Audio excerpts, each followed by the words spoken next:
Sex Talk with the Siegel Brothers is a weekly program designed to answer all your questions, including the ones you didn't even know you had, and to clarify the endless debates around the wonderful and fascinating world of sexuality. Join us for real talk about sex from two experts in the field. Richard and Larry Siegel have over 50 years of experience as sex therapists, educators, counselors, and researchers. The Siegel Brothers are recognized around the world as trainers of medical and mental health professionals. Hello and welcome to Sex Talk with the Siegel Brothers. I'm Larry Siegel, a clinical sexologist and certified sexuality educator. And I'm Ricky Siegel, a certified sex therapist and supervisor. And my brother, and I'd like to start with a toast on that. Our ritual sake toast. Yes, indeed. Kanpai. Kanpai. L'chaim. And Happy New Year to everybody. Happy New Year, and thank you for joining us on Sex Talk with the Siegel Brothers. Indeed. Our weekly forum here on YouTube. We're grateful for you joining us. And, in light of the, let's say, unprecedented, unfathomable fuck-upness of this week and the events, particularly of Wednesday, let's keep things a little light. And we're going to talk about KINK tonight. Yes. Since it's become very popular. As we know in the world of sexology, everything old is new again. Mm-hmm. There's really nothing new under the sun, but every generation reinvents and sexuality, especially nowadays. The word kink is much more broadly used, even if people aren't really sure exactly what they're talking about. Right, exactly. It used to have implications of only the weirdest of weird people going to dungeons or orgy spas in Jamaica or nudist colonies, know. But we had a wonderful conversation with our dear friend and returning guest Joe Kort from Michigan. So why don't we just get right to it? Yeah. Okay. And as promised, we are back with our returning guest, Dr. Joe Kort from Royal Oak, Michigan. Joe, you were one of our last guests in the studio when we were still on radio and couldn't say fuck on the air because of the fucking FCC. Fuck. It was right at the start of COVID and everybody was spraying everything down and freaking out. And you came into that cool little art gallery studio in Boca. But now we're doing our own thing on YouTube, and we're really glad to have you back. Yes, I'm glad to be back. It's fun talking to you guys. So, same here. Fun for same us. here. Yeah, you made the highlight reel that the first time you were on. Thank you. And I know, and if anyone, if you didn't see it, go through the archive, check out that show. Joe is known for a lot of things in this field, but a particular topic that I should say raises more hackles than others is his work with straight heterosexually identified men who have sex with men, which just causes brain cramps all over the place. And we really had a rich discussion about that. But tonight I wanted to talk, since it just seems like everything old is new again and everything gets popular and kitschy, and what used to be scandalous is now mainstream, but this word that gets thrown around way too much, kink. And what kinky sex, what it means, what kinky sexuality is about. And let's just start with that question for anyone who's maybe living in a cave or under a rock. How would you define kink? That's a great question. And a lot of people have a response to the straight men who have sex with men that I talk about because it is kinky to them, right? It's out of the norm, atypical. It's role play. It's a power exchange. It's explicit. It's everything that isn't what you would consider heteronormative and mainstream. Right. So a couple that plays with silk ties or ice cubes versus someone who's like 24/7 submissive slave lifestyle. They're just on different points on a continuum. Sure. That's right. Exactly. And people have a hard time with that. They don't. And, what did I read or something somebody said once? Kinky is when you do it with the lights on, so kinky is subjective. Where did this quote? I love this quote too, but I don't know where it came from. Somebody said it's only kinky the first time you do it. The first time, right? I never heard that. I like that time, yeah. Right. There's a lot to that. Yeah, absolutely. So yeah, actually, you just said something that struck a chord in me as well. That part of defining kink is you're looking at it in terms of heteronormativity. So are you kind of including any type of same-sex play as kinky? Well, I think society would. Society would, not me, but yes, society would. Okay. If it's two men or two women or two men and a woman or two women and a man, then they would look at it that way. Yes. Okay, so we're still looking at, even today, now that we've just stepped over the line into 2021, gay sex is still kinky sex. Absolutely. And I'm telling you, you should see. So since I've met with you guys, I've been on TikTok and I've been talking about straight men who have sex with men and different fantasies and different things. And people, like you just said, what did you say about the brain? It just makes it. Yeah, brain cramping, mind blowing. Oh, totally brain cramping. Yes. Yeah. People just can't, because people are thinking of sex as simply penetration, and they don't realize that in kink, it doesn't necessarily involve penetration. Might not even involve orgasm. Right. Or genital play. Yeah, exactly. that's where it gets. That's where I have to admit, even clinically, I talk a lot about this in supervision. That battle in my head, right, between the all affirming sex positive sex therapist and the psychotherapist that has a tendency to want to go, wait a minute, that's fucked up. How'd you get into that? What happened to you? Right? Like when we get into some of the real edge play, the real extreme beyond vanilla stuff. Right. Remember Robert Dunlap's documentary? Yeah. We reviewed that for a conference and we're like, we've seen everything, can't be rattled. Boy, that movie shook me beyond. What was the movie? Beyond Vanilla. Oh, I never saw it. Okay. Yeah, you definitely should. It's Robert Dunlap. Patty Britton's ex-partner, sadly, he passed away a couple of years ago. Oh, yes. Lost to our field. But anyway, I derailed myself already. Oh yeah, that kind of edge play and the stuff where it doesn't seem to involve sex at all.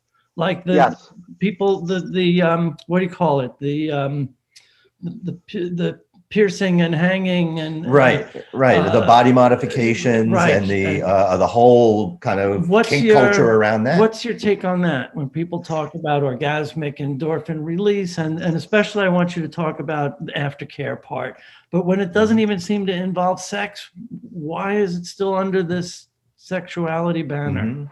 Well, so it's a great question, because it doesn't involve sex to you. It's not sexual to you because you're not in that way kinky, or you're not that way, you're vanilla or whatever. But to the actual person, that's why people think, well, porn is so bad. Well, wait a minute. What if you're watching a horror movie and there are people being tortured in the movie and someone's masturbating to that, or somebody's watching YouTube videos and they're into amputees or whatever, and they like to watch that. And so people have their own idea of what sex means. That's the problem.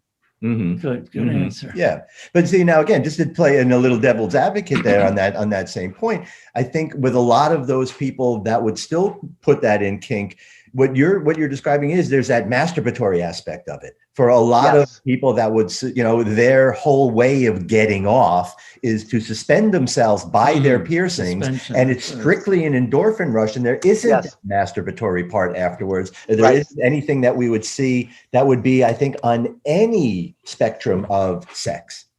Right. Some people, they don't understand that pain can be exciting without having to have any orgasm or genital play. And there are high sensation seeking people, right? So we understand it when people are mountain climbers or people jump out of planes. We're like, oh, that's cool. We'll pay to do it. We'll pay to watch it. But if they're naked and masturbating while they're coming out of that plane, or they're naked and masturbating while they're climbing that mountain, and people are like, whoa, that's kinky. What's going on with you? Yeah. Right? Yep. What kind of freak are you jumping up with your dick in your hand? And it's the same behavior. Somebody does it though. Don't knock it until you try it. Right. It's only kinky the first time.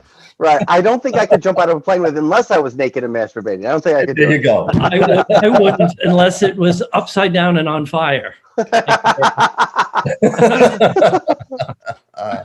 Oh man! Oh, that's really good. That's fun. So go ahead. No, go ahead. You?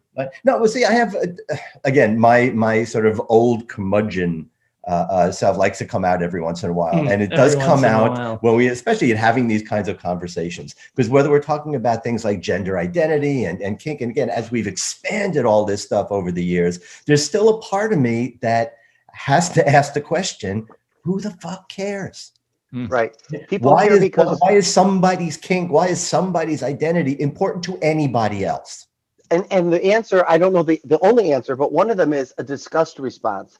I feel disgusted, and then I find you disgusting. Mm-hmm. I'm uncomfortable, so now I got to make you uncomfortable. So it's really people's projections of it, I think. What do you guys think? Yeah. I remember Marty Klein had a great line about that. He said, erotophiles don't feel compelled to force their erotophilic lifestyle on everyone else, but erotophobes do. Right. Right. And I think Marty Klein. I love that. He also added to that too, that there's that sense of my sexuality is uncomfortable to me, so, therefore yours is an even bigger threat. Yeah. Yes.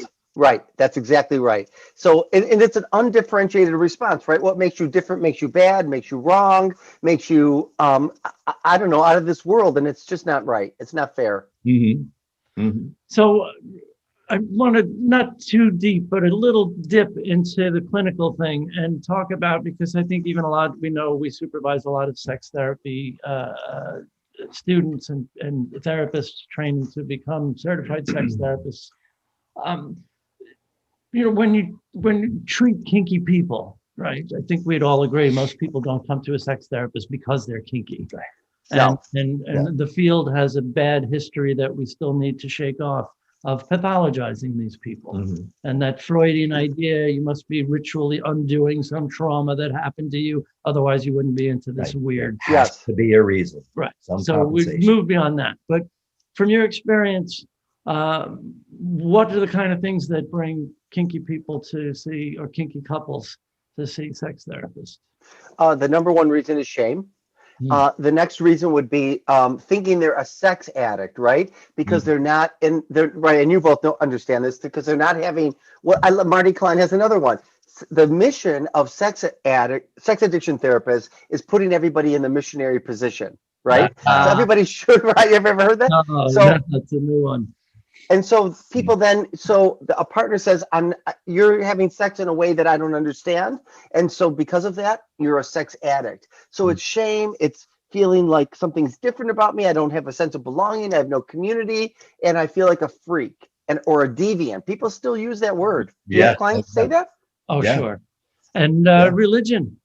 Religion have so much conflict because of this religious guilt. That's the number one driver. We all know this behind self-diagnosed sex addict. And you know what makes me so crazy the older I get? Religion knows nothing about sex. They're completely sexually illiterate. Right. And yet they're going to stand on some high mountain and say they know what sex is and tell people what sex is, and they end up fucking people up. That's what they do. I've always said, I mean, the only people I've ever heard of that are required to have premarital counseling are Catholics and Orthodox Jews. And, I don't think priests and Orthodox rabbis are the best. Why there should be a law that to get a marriage license, you need to have 3 sessions with a sex therapist. I agree with you 100%. That'd be awesome. Right? Yes, it would be. In Florida, you can't get a divorce if you have kids, unless you take a course and prove that you're not going to be, shitty parents. But anybody with an erection can make a baby or. That's right. You need a license to sell pencils on the corner, but anybody can have a kid. Right. And what's nice about kinky people is they talk about sex, consent versus non-consent. What are we going to do? Jealousy. Right. What if it doesn't go well? Monogamous couples don't do this. Vanilla couples don't do this. They have so much to learn from kinky people. Absolutely. And there are a number of studies, and I know you're familiar with those as well, that show that there are these sort of characterological advantages. In other words, people who are into kink are seeming to be across the board psychologically better off than most other people. Less neurotic, more open to new experiences, more extroverted, less sensitive to rejection, have lower frustration tolerances, more understanding and accepting. I mean, it goes on and on. Remind me of that research that says people who are consumers of erotic material, porn online, are more are less homophobic and more accepting and of sexual diversity. Yeah. I find that to be 100% true. Do you, when you work with people? Yeah. Yeah. And even, Right. you know, even there are those studies that show that especially switchers, like people in BDSM that switch, that alternate between the more dominant and more submissive roles, also have physiological differences, that they really have lower cortisol levels. Wow. Right. So in terms of their overall sense of well-being, forget about the relationship satisfaction and the higher levels of communication. It's actually benefiting them physiologically. I have not seen that. That's very interesting. Mhm. Yeah, we talk a lot about just the health benefits of sex in general. Yeah. Just, regular orgasms and stuff. Oh, like yes. Yeah, that makes that. sense. Yes. That kinky people can be physiologically healthier. Well, and now think about it. One of the things that we have, and I think all of us for a long time have, been talking about, and even in terms of recommendations for kink, what is it that I think people, especially in BDSM, but I think mostly kink across the board, people that have that as part of their relationships, what is their communication like compared to most vanilla or non-kinky people? What is their negotiation skills? How do they look at consent? You brought it before, and definitely this is a big part of it, that we certainly want you to talk about that aftercare Yes. aspect of it. So when you look at the connection that is necessary to, I'll just say, pull off a good, healthy kinky relationship, it just puts them so far ahead of most other couples. Yes, I on TikTok. So I'm going to say this again because I do some videos. I said, "Have you negotiated your monogamy?" I'll bet you haven't. And it went viral. It was like 300,000 people have seen this video, and they're like, "I never thought about that," because they think that only people in open relationships or kinky relationships, they should negotiate. But if I'm monogamous, what is there to negotiate? Right? What can you receive flirtatious pictures? Can you send them? Can you have webcam sex with somebody in Romania? I mean, it's all across the board. Exactly. And you remind me also that people tend to think of it all like as if you're one, you're all. I met a couple recently where they came to therapy because one was identified as polyamorous, but very, very vanilla sexually, and the other identified as kinky, but could not bear the thought of sharing the partner. And that's interesting, because one wanted an open relationship with vanilla sex and the other wanted kinky sex in a closed relationship. And that's very, so how'd you work with them? We just started. When we're just it's like a negotiation. Yeah, because that's make a deal, to quote Susan. Yeah, kind of is. Yeah, it's all about let's really make a deal. Fascinating couple. Right. But so go ahead. I think the kink part of that forces that issue. Yes, it does. It forces the conversation, and I think people are better when they're kinky because they're liberated. They're not sitting with that shame. They're not sitting in some kind of box. They have freed themselves that most people haven't done. Yeah. And to your point about the negotiating things like monogamy, I think most people go into their relationships with assumptions and expectations as opposed to understanding and agreement. And that's what kink kind of brings into it. You've got to have the understanding and the agreements. And to that point of did you negotiate your monogamy? There's also a heteronormative piece to that too, because it reminded me of when Dan Savage was on Bill Maher last year, and he said if there's a straight hookup in a bar, once you say, "Hey, you want to get out of here and go back to my place?" the conversation's over. But if it's two men or two women, that's the beginning of a conversation. I love that. Right? Yeah. Even just the amount of communication skills that heterosexual people can learn from gay people. Yes. Instead of pathologizing and ostracizing and everything else.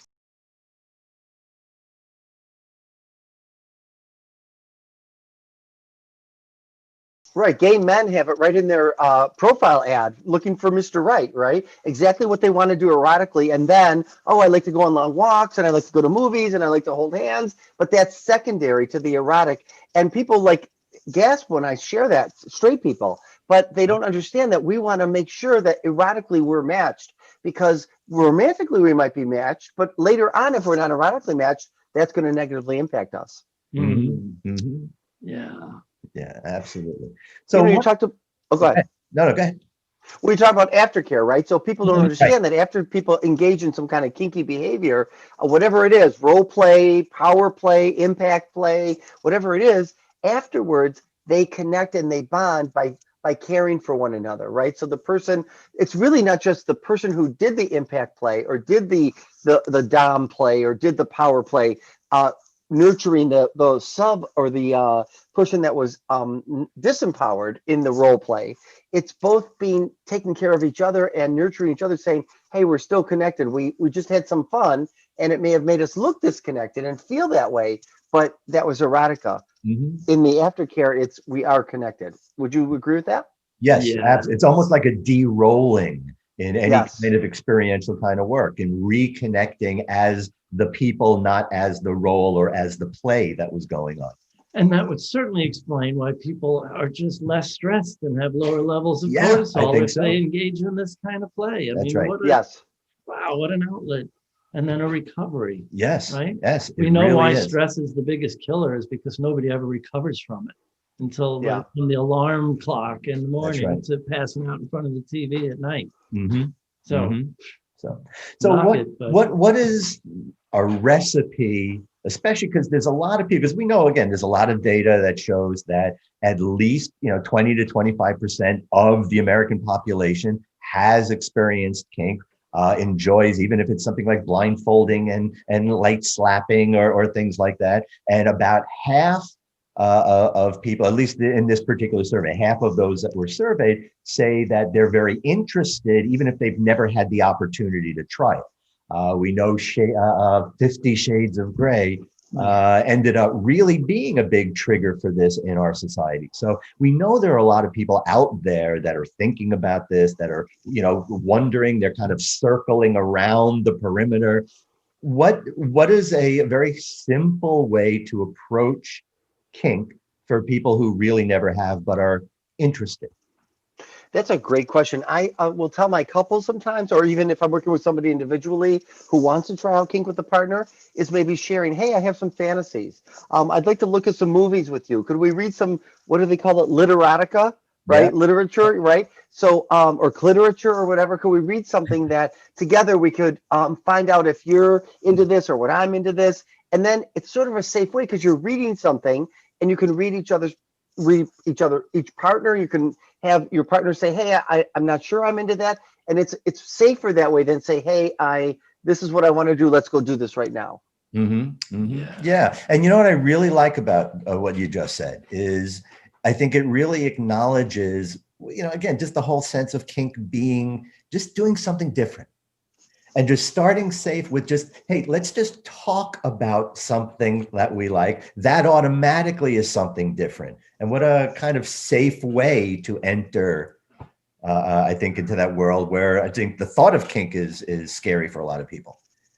Because I think they have to go right into equipment and dungeons and costumes. Right. No, I mean, it just occurs to me, isn't it just so fucked up about all the work that we do as sexologists that it's just easier for the vast majority of people. It's easier to have sex than to talk about having sex. Yeah. Yes. And it's just so upside down. And I know. It should not be easier to do something. Well, I guess even in the dark with a good buzz on. And eyes completely closed. Yeah. I just put on TikTok, I said, you need to make an appointment so that you can have sex and talk about sex. And I can't tell you the kind of comments. If I have to make an appointment, that's not sex. I can't. Now I have to put them in my phone and put them in my, it's like, what? Like, I tend to quote Marissa Tomei and my cousin Vinny a lot. Yeah, you want spontaneous? A burp is spontaneous. I love, for me, it's one of life's greatest ironies that if you really want, especially sex, but if you really want anything to be spontaneous, in order to truly be spontaneous, you really have to do a lot of planning. Yeah, that's it's a simple irony. Yeah, people delude themselves into just like in my sex ed years and the incredibly unsexy Planned Parenthood, sexual health realm. Then you hear the same bullshit over and over again. Oh, of course we didn't use condoms because it just happened. Right. You know, one thing led to another. We didn't plan having that bullshit. Don't tell me you're not getting ready for a date. And guys especially scrubbing parts they didn't even know they had on the off chance that somebody might be getting naked later. Right. And, I think about what Esther Perel says. People that have affairs and they're planning sex. They're planning when they're going to meet. They're looking for, right? So and it's why? the sexiest. They say it's the hottest because it's transgressive. There's a connection there with kink too. Yeah. Because transgression is sexy. Yes. Once in a while you meet people like, Mormons who are into kink. And I think that's part of what fuels it is they're getting, they feel like they're doing something naughty against their religion, against the law, whatever. Right. Yeah. Cool. As long as it's with a partner. If it's masturbation, then they're suicidal. Oh, yeah. Life is over. They can't go on their mission. Their life is over. Right. God forbid they jerk off. We've spoken before about this concept of safe words, which is generally associated with kink and particularly BDSM type of things.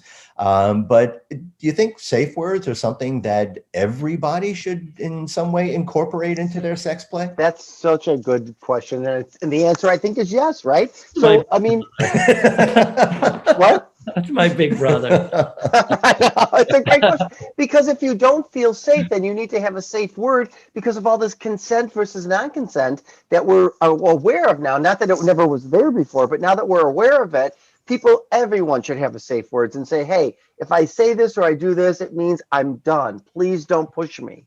And you know what? Most of the couples I work with outside of the sexual realm, I have them use a safe word as a way of diffusing. Like I say, think of it like a ref blowing a whistle and throwing a flag, but make it a really goofy, especially if it's like a silly word that can break the tension a little bit. Just a way of saying, we're going there again. And we said, it's like a timeout. Yeah, exactly. Right? But it's not accusing. Right. It's not a finger point. Yeah. Right. I like that. That makes a lot of sense. It can't be a stiff arm either. It has to be loving. Yes. A reminder. But yeah, I think safe words are important in so many levels. I think kinky people and kinky behaviors have so much to teach people who are vanilla. The idea that you don't always have an orgasm, you don't always have to have an erection, you don't always have to be lubricated. Sex comes in many, many, many different ways. Yes. Yeah, absolutely. Yes. We talked to Steve Snyder a couple of weeks ago, who I just adore. Oh, I love him. He made such a great point. So every time a couple has sex means that both of them have to go through the entire sexual response cycle together, or it's nothing. Right. One of them just can't lay next to the other and get themselves off. Why right. Is that a crime? Well, how about this? People don't realize you can be asexual and kinky. Say more about that. Yeah. Right. So somebody who's asexual doesn't mean they have no sex drive or that they're not interested in sex. A lot of asexuals masturbate and have their own sex drive, and they enjoy doing kinky things, but it may not necessarily be attached to sexuality. So I have had clients where they're not really interested in being sexual at all, but they like to be beaten. They like to be flogged. It brings them peace. It brings them a sense of whatever that endorphins are, that like getting a tattoo or whatever it is, but they're not interested in it becoming sexual. It can look sexual, but it doesn't feel that way to them. I've seen that in some of the times I've spent in the dungeon. When years ago when I had a show and I got to know Mistress Carla. I don't know if you know Mistress Carla. No. But she was the grand dame of Florida for many, many years. And, it's a big studio. And now she's a sex therapist. She actually went through. She's a sexologist from our alumni. Yes. Oh, I do know this woman. I've heard of her. Yes. Well, because I made her feel comfortable on the show, we got along very, very well. We became very close for a while, and I was a special guest at all of her events. And I had a big fan back chair in the corner, and I had two slaves and each knee. I made. Wait, tell me more after the show, would you mind? Yeah, but I would. That's one of the things that struck me. Going through all of these different parts of the studio and the dungeon and all these different things from the different stations. from the just binding, from the saran wrapping, from the, I mean, all these different things. And what struck me is how much of it seemed non-sexual. Yes. Yeah. Right. Came up in a supervision group yesterday. Those latex tables where you lay on and it sucks the air out, and you're just kind of like. Oh yeah, yeah. And I said, it makes you look like Han Solo in the Carbonite. Some of the students went on Google or went on Amazon and looked it up, and that's what it said in the description. Do you want to feel like Han Solo? It's right there in Amazon. So hysterical. Well, what about people that are cross-dressers, or what do we call gender play now, and that enjoy, sometimes they do it for erotic reasons and they're masturbating, they get off. And then sometimes, even in addition to that, they just wearing panties, wearing a bra brings them peace, makes them feel whole. Exactly. I worked with somebody years ago who it was all about stress reduction. There was guys that I think 2 conferences in 2 years in a row, they exhibited at ASECT conferences, at our annual professional organization conference. They paid the fee to be an exhibitor, to sit in the hall and talk to people who came up to their table. And their whole mission was that they were heterosexual men who, for the same thing, stress relieving, releasing the burdens of the male role, just like to sit around. But it wasn't like, a transvestite who would try to pass. It was more, these guys looked like John Goodman in a house coat. Sure, right. Burly men. Some of them beards. And I thought, what would motivate them to, organize and go to a sex therapy conference to make sure we knew that this was not sexual and they weren't gay and it wasn't and then 2 years and then they disappeared. We never saw them again. Oh, wow. But I get it, because it's not how they look, it's how they feel. Yeah. Right? Yeah. So talk then maybe a little off topic, but how would you explain the difference between a female impersonator like RuPaul and the drag shows? And like you said, if I was wearing like a little red lacy Victoria's Secret number under my man's clothes. Right. So the difference would be that a drag person what's that? Hypothetically, of course. Because he would never wear Victoria's Secret. A person who does drag is doing it for entertainment. They want to titillate you in a comedic way or in a entertaining way. Whereas the last thing they want to get is turned on, right? They're not they're not. It's not turning them on. Although there can be crossover. I have met some people that do some crossover, but really, it's really the people that do it for erotic purposes or to bring them, making them feel whole, is a whole different. It's not about entertainment. It's entertaining oneself rather than entertaining other people. Right. And, that kind of brings me back to, and I know when when you came on TikTok and you started putting some of that stuff out, and again, mentioned before about heterosexually identified men who do seek out sex with other men. When I started doing my research on that several years ago, when Craigslist was still around, I found that 15% of the Craigslist ads were heterosexual men looking for sex with other men. And the common theme that I found when I talked to a couple of them, because I was looking through them, and when I first started to see that, I think we had that conversation. I was looking for building materials, and I just went on to see what this stuff was about. And the first thing that jumped out on me was wife asleep, I'll suck your dick. Yes. That was sort of the head. And then it's like, well, what was this? And I started looking into more and more. And then I started doing the research. I think we talked about this in the past. And unfortunately, my research assistant died with his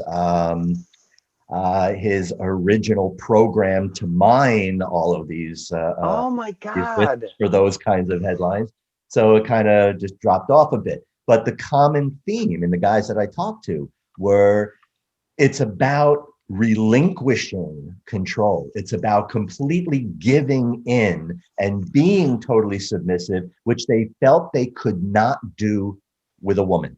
Yes. And only kind of give in completely to another guy. Yes. And again, that was really where the turn on was. It was more about that control. They were all heterosexually identified, very emphatic about that, had no desire to be penetrated by another man. They really just wanted to perform oral sex, there is, I think, some kind of fetishizing of the penis, which Yes. most guys do, even though they don't quite know that they're doing that or will admit that. But Yes. it really was more about the control and the giving in that way to a guy, which they could never give up that control with a woman. Well, And that, this would be the subject for another show, but you really want to make Mhm. straight guys uncomfortable. Talk about what they're really getting off on when they're watching porn. Oh yeah. oh my God. It ain't And that's her what- orgasm. They don't know what Right. that feels like. They don't relate to that. That's right. And that would fall under kinky, even though it really isn't kinky. It doesn't have to mean it's kinky. Right. But it's a bend, it's a curve in that quote straight and narrow, right? Right. Yeah, we talked about that in one of last week's rants. Right? Mhm. And Larry's been saying that for 30 years. He hates the word straight Yes. because it implies Yes. otherwise is bent or crooked. Right. Oh yeah, I've heard that before. That kind of. And by the way, I do feel vindicated, and I think I said this last week too, because there is it was a recent study that came out and showed that the more heterosexual guys do refer to heterosexual guys as straight, the more homo negative they are, and the more homophobia and the more discomfort and the more bias they have toward homosexuality. Oh, I didn't know that. So yeah, so I feel vindicated. Right? Good, right? Because you've been saying for that. everybody to catch up to me on the alphabet soup now. Right. They're calling it online. They're calling it mafia alphabet. Yeah. Mafia. The mafia. I don't know why they're calling it that, but they are. Yeah. Probably the progressive mafia. Yeah. Right. It's probably a conservative criticism. What I love is that kink has gotten more accepted, and I think it's social media. I think the last, what is it? How many years since the internet? 20 years? Since 2000? Yeah. People have formed groups and fetish groups and kink groups and talking and community. And I think it's made people become more brave and go outside of the internet and into above ground and talk to people about it. Yeah. Now, let me ask you, you're, I think, a good person to ask this question. This has been a question I have. And again, in our field, to be honest with you, it's a question I feel guarded in terms of asking for a lot of people. But with all of this and what you just said, and the internet has really been a boon to what's, showing people what's out there, what they can do, what possibilities really are. But is there a point where we kind of have to say enough? I mean, is there a line in that, or is it in anything goes and anything continues to go? And if you can think it, if you can do it, more power to you. So I think both. I think the line is if you're crossing the line of consent, if you're going in a direction that's illegal or putting someone else at risk that is not agreeing to this, that's the line. But otherwise, whatever your imagination can think of, and you have another person who says, oh my God, I can think of that too, and I want to go do that, who cares? Yeah. So to me, it's about consent, and it's about exploitation, not exploiting somebody else or being exploited, unless you get off on it. There are some people that get off on that. Okay, now that's actually just a question that came up in my head too. What does that hold even when it comes to self-harm? If you sign up for it and say, here's how I want to be harmed, even people that are into self-harm are like, here's how I want you to harm me. Do this, do this, do this, but don't do this, right? Yeah. Right. Well, that's not self-harm. If you're talking about like cutting, those kind of behaviors. Cutting and maim. I mean, some people or, do some pretty seriously harmful things to themselves under the sort of guise of getting off. Like cock and ball torture, like, like putting needles through testicles. I've had several people tell me about that, right? Yeah, things in urethras. Yeah, exactly. Right. Is there a point where there's too much kink? Well, is it? But there are safe ways to do that. There are safe ways to do that sounding, right? There are safe ways to put a needle through your testicle, and people get pleasure out of it. But the people I've talked to, at least that I've talked to, have said, I only do it with people who know what they're doing. Yeah. I'm sorry. I didn't hear the last part that you said. I could not get past the phrase, there's a safe way of putting a needle through your testicle.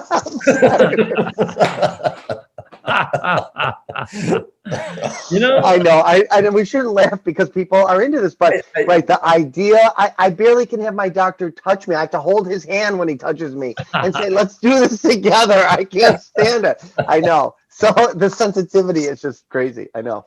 But also I just feel the need to put this out too, and maybe we just sort of wrap up with this because it's a good sort of summary point that I don't feel bad laughing at these kinds of things. I think, that's one of the problems. People every day. Oh, to their face. Right? I think that's a lesson from kink, being a little bit less sensitive about things, less frustrated, to be able to understand that we can have fun with something. It doesn't mean we're making fun of it.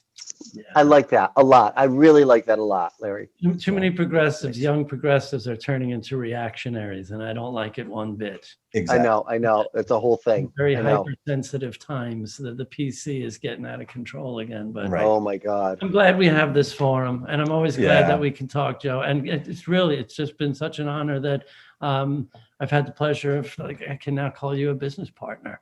I know. I love it. I'm so happy to do this. I can't tell you how honored I am to be in your business with you and Rachel. It means a lot to me. Dream come true. I really can. I pinch myself every day, and glad that you're on board.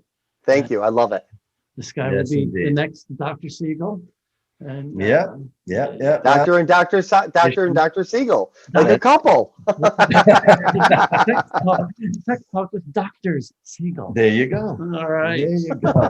Joe, it's so great to see you. Thanks, so great. Yeah, thank you. We'll talk real soon.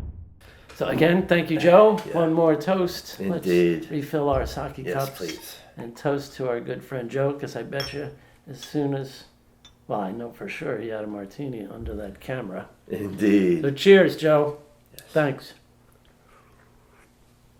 And I hope everyone enjoyed that discussion on kink as much as we did. Joe's really got quite a reputation for himself in this niche. Mm-hmm. Right. And it's important. It really is. I, of course, want to acknowledge our other brilliant partner, Rachel Needle. I hope I'm not thrown under the bus saying this, but she said, dripping with sarcasm, sometimes you might get a heterosexual couple coming into your practice because how the field has become, right? It's easy to forget that most people, most therapists, patients, usually tend towards the, let's say, more traditional. Right? In most parts of the country, right? Yeah, sure, if you work in New York City or LA or South Florida, things are different. But I supervise therapists in Montana and Wyoming and all parts of the country, and even in other countries where I don't think they're getting droves of gay, trans, kinky clients. No. And you're right. That is something that we may need to kind of pull back a little. There is this tendency to kind of sort of define the norm by the exception. Right? And it's not probably even right to call it the exception, but it's still kind of the exception. When you look at what is still mainstream, most people still have what is considered to be vanilla, regular sex. But like how we talk about the alphabet soup thing often, and your very valid point about the continued othering, right? Mm-hmm. That if there isn't an H for heterosexual, it's just always there's heterosexual people and all these others. Right. But as another dear friend Michael Aaron once said, if you add up all the others, nowadays it's probably more than 50% that maybe vanilla, heterosexual, missionary only is not the majority anymore. Okay, that I definitely agree with. Especially, as we discussed tonight, the rapid outing of kink. Right. Like, as you pointed out, the 50 Shades of Grey phenomenon, which Susan made me read that piece of shit book. She said, and don't even skip through trying to find sexy parts. I want you to read it. Like, oh, God, why did you torture me with this? But, for millions of women, especially in middle America, I'll never forget, I went to the pool. The noise the gate makes at the pool when it clangs closed? Yeah. This woman was sitting in a chaise lounge, towel, knees bent up, a hat, sunglasses, with a book. And I walked in, clanged the fence. She didn't even hear it. I went walking right past her. I swear to God, her toes were curled. And I saw as I walked past her, she was reading 50 Shades of Grey. Like, okay, I hope you're enjoying the book there. But, and then of course, BDSM aficionados were all up in arms. That's not real. That's an abusive asshole. That's not what the lifestyle is like. But it did a lot for bringing out in the open, at least for a lot of people, little peeks into the kinkier world. Right. And your statement about maybe a majority of people, when you put it all together, are maybe more on the kink side than on the vanilla side. When we look at how this term kink has expanded over the years, for so many people, I mean, even oral sex is kinky. That used to be the most scandalous thing, right? Is kinky. So when you put that together, and when you add that, absolutely, I would agree with that. Yeah. And for people that are still maybe a little intimidated by that concept of kink, as we talked about with Joe, I just want to re-emphasize one other point. Kink is just anything that's different from what you're used to. Any deviation, any bend, any curve in what you're used to doing, we can call kink. So, if anybody who's interested, the best way to start is just find one little thing that's different. One small thing that you haven't done before, even talking about it. That now brings you into the area of kink.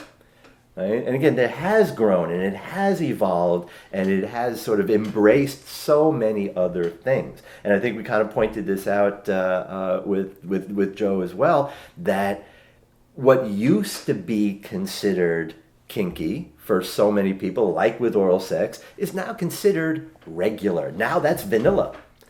Yeah. Right? So if that's your starting point, then welcome to the world of kink. Yeah, right. So, and I do love that quote is worth repeating once more. Right, it's only kinky the first time you do it. That's right. I bet you our best guest and biggest supporter, David Hirsch, would know who to credit with that. Probably, right? David. If you're watching it, give us a shout. Let us know where that came from. We need to have him back on the show. Indeed, yes, we do. Yes. So that'll be a wrap for us for this week. Thanks again to our dear friend Joe Kort. We're going to have our brilliant producer Doug put up Joe's information as soon as we shut up and the credits roll. Indeed. So why don't we not wait for that any longer? Well, let's just ask once again, everyone watching, to please do us the honor of subscribing to our YouTube channel. And if you came to us via Facebook, likes and shares are greatly appreciated. Indeed. We'd like to grow this and get everybody talking more sex talk. So we'll see you next Friday and every Friday at 7 on YouTube, 7 o'clock East Coast time, p.m. Indeed. For Cheers. more Sex Talk with the Siegel Brothers. And please stay well. Thanks for watching Sex Talk with the Siegel Brothers. Join us each week on Friday at 7 p.m. Eastern. You can also follow us on Facebook and subscribe to our YouTube channel to stay on top of the latest developments in the ever-changing world of sex and sexuality.